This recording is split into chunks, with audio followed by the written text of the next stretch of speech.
Hi everyone! চলো তোমাদের সাথে আজকে একটা মিনি ব্লগ শেয়ার করা যাক। এটা কিন্তু 1st জানুয়ারির ব্লগ ছিল। কিন্তু টাইমের অভাবে আমার পোস্টই করা হয়নি। তো এদিন কিন্তু সকাল, সকাল উঠে আগে স্নান-দান করে রেডি হয়ে নিয়েছি। আর আমাদের সাথে যাচ্ছিল আমার ভাইও। তাই জন্য ওর সাথে একটু ফটোও তুলে নিচ্ছিলাম। আমাদের দুজনকে যে নিয়ে যাচ্ছিল এই যে আমার হাসব্যান্ড, যে কিন্তু একদমই ক্যামেরার সামনে আসতেই চায় না। তো ৩ জন মিলেই কিন্তু অটোয় করে চলে গিয়েছিলাম বসিরহাটে। আমাদের ঘোরাঘুরিটা অ্যাকচুয়ালি শুরু হয় খাওয়া-দাওয়া দিয়ে। তাই আগেই চলে গিয়েছিলাম কলকাতা মার্টের নিচে যে চিল আউট রেস্টুরেন্টটা আছে ওখানে। বিগত ১ থেকে ২ বছর ধরে আমরা খাওয়া-দাওয়া করার জন্য এখানেই যাচ্ছি। এখানের খাওয়াটা আমাদের খুবই পছন্দ হয় সেইজন্যে। তো আগে গিয়েই কিন্তু একটা বসে নিয়েছি, বসেই মেনু কার্ডটা দেখে অর্ডার দিয়ে দিয়েছি। কারণ জানি 1st জানুয়ারি একটুখানি ভিড়ভাট্টা হবে আর অর্ডার দিতেও দেরি হবে।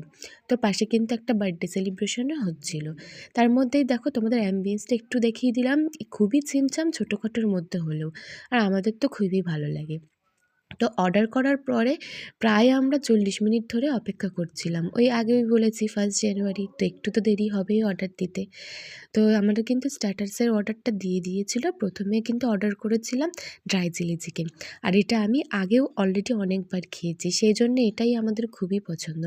আর প্রতিবারের তুলনায় এবারেও কিন্তু স্টার্টার্সটা বেশ দারুণ ছিল। হেভি লেগেছিল খেতে।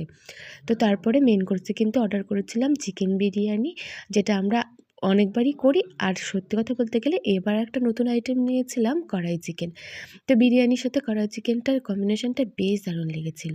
আর লাস্টে অর্ডার করেছিলাম কোল্ড ড্রিঙ্কস। তো খেয়ে-দেয়ে বিল মিটিয়ে চলে গিয়েছিলাম পাশে একটা মল আছে সেখানে। তো সেখানে কেনাকাটা সেরকম একটা কিছু ছিল না। তবু ওই যে একটুখানি ঘুরে দেখব তাই জন্যে। তো যাই হোক, তোমাদের ভিডিওটা ভালো লাগলে অবশ্যই লাইক করো, কমেন্ট করো আর শেয়ার করো। টাটা!